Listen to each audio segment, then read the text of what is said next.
Falcons return to the ice as Bowling Green faces off against former head coach Chris Bergeron and the Miami Redhawks in a home-and-home this weekend.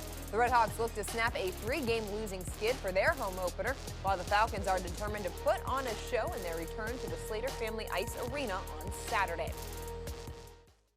Even talking to guys around school, other athletes, everyone's super excited to be back in the rink. Hopefully we have a pretty good turnout. It's also pretty exciting that we're having a home-and-home with Miami.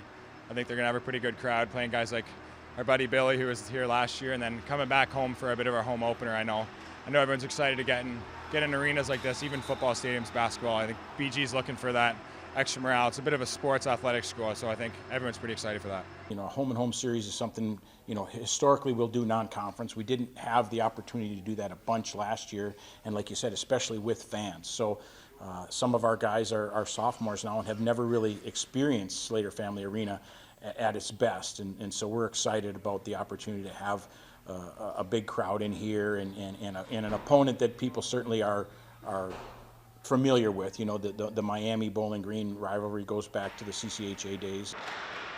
Last year was crazy. We were lucky that we got to have a few fans, mostly our parents, but it's going to be great to have the fans back here. This place, when we play in-state rivals like Miami and Ohio State, this place is jumping, and the roof seems like it's going to explode. I'm so excited. I can't wait for the freshmen and the new guys to experience it. I'm looking forward to it, just to play in front of the fans. I've been hearing about the bleacher creature a lot. I'm excited to get going, and it'll be awesome. Just electric. Having fans in the building is just exciting. I've been dealing with cardboard cutouts and fake crowd noises, so I think there's just an energy factor there when fans are into it, and hopefully we can keep them engaged. So I think it's just exciting to see faces and people smiling.